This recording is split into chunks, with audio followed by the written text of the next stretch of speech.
Assalamualaikum warahmatullahi wabarakatuh. Anda bersama saya Khalid bin Jimat dari Palestine Center of Excellence.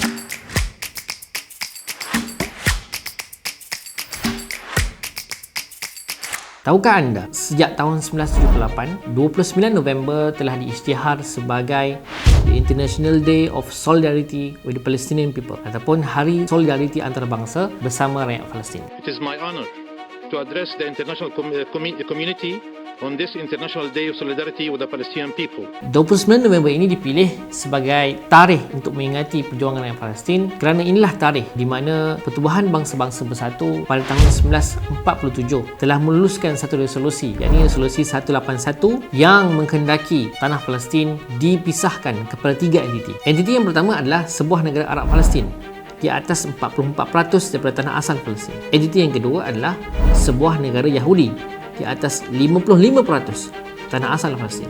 Dan entiti yang ketiga adalah sebuah wilayah antarabangsa, iaitu wilayah Jerusalem. Resolusi ini disokong oleh 33 buah negara, dibantah oleh 13 buah negara yang mana majoritinya adalah negara Arab dan negara Islam, dan 10 lagi negara berkecuali. Resolusi ini mendapat bantahan negara-negara Arab pastinya kerana ianya tidak berlaku adil kepada rakyat Arab Palestin. Bagaimana rakyat asal Arab Palestin hanya diberikan 44% daripada tanah asal tanah mereka, sedangkan 55%, ini majoriti daripada tanah ini diberikan kepada pendatang Yahudi yang datang ke negara mereka untuk membina negara Yahudi. Pembahagian ini juga dilihat sebagai tidak adil kerana rakyat Arab Palestin adalah majoriti penduduk di tanah Palestin. Selain itu, Yahudi juga hanya memiliki 7% daripada tanah di Palestin. Maksudnya mereka membeli dan memiliki geran tanah di Palestin, sedangkan wilayah-wilayah lain ini dimiliki oleh rakyat Palestin. Negara-negara Arab membantah pembahagian ini kerana ia juga bertentangan dengan prinsip asas yang diwujudkan dalam PBB, iaitu the right to self-determination, hak untuk sebuah bangsa untuk menentukan nasib mereka. Bagaimanakah sebuah bangsa Arab di Palestin tidak dibenarkan untuk menentukan nasib negara mereka selepas berakhirnya Perang Dunia yang Kedua dan selepas berakhirnya penjajahan British di Palestin. Resolusi ini mengulangi kesilapan British ketika mengusulkan Deklarasi Balfour pada tahun 1917.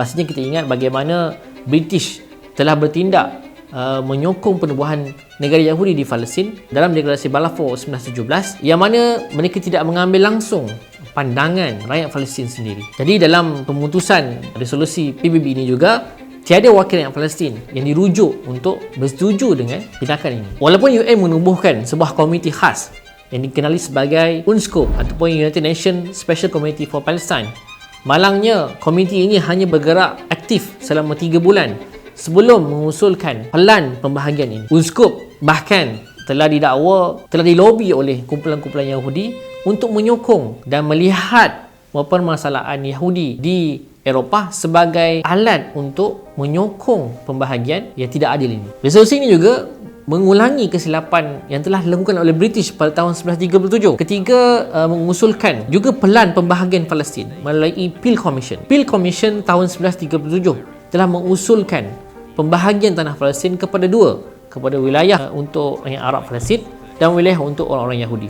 Ini juga telah ditolak oleh orang Arab sehingga mencetuskan kebangkitan Arab secara besar-besaran, yang dikenali sebagai The Great Arab Revolt sehingga tahun 1939. Dan ini telah menyebabkan British terpaksa mengusulkan sebuah lagi komisen untuk mengkaji pelan pembahagian ini, sehinggalah akhirnya British mengusulkan White Paper 1939 yang bersetuju bahawa Palestin tidak lagi akan dibahagikan dan akan diserahkan kepada rakyat Arab Palestin untuk menentukan nasib mereka, dan British akan bersetuju untuk menghentikan sokongan mereka kepada penubuhan sebuah negara Yahudi di Palestin, juga menyekat kemasukan lebih ramai pendatang Yahudi ke Palestin yang boleh menimbulkan ketegangan di Palestin. Tapi itulah yang berlaku pada tahun 1947 yang akhirnya menyebabkan British membuat keputusan untuk berundur daripada Palestin pada 14 Mei 1948.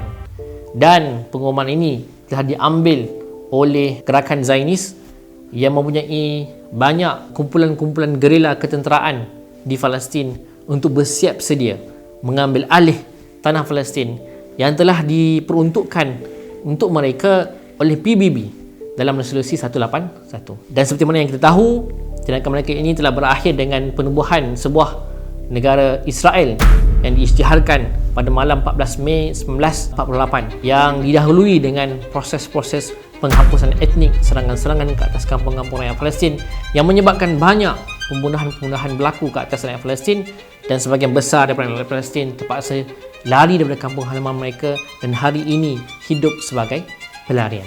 Jadi tarikh 29 November sewajarnya diingati oleh seluruh rakyat dunia untuk memuhasabah diri dan melihat kembali kesilapan yang telah dilakukan oleh komuniti antarabangsa hingga menyebabkan penderitaan rakyat Palestin sehingga pada hari ini. Kita harap peringatan 29 November setiap tahun ini dengan sokongan seluruh komuniti antarabangsa, kita akan dapat membantu rakyat Palestin mengambil semula hak mereka di Palestin yang dirampas oleh Zionis Israel pada hari ini. Jadi marilah kita menjadikan 29 November setiap tahun sebagai tarikh untuk kita sentiasa memperingati perjuangan rakyat Palestin dan sentiasa menyokong mereka sehinggalah insya-Allah Palestin akan bebas satu masa hari nanti insya-Allah.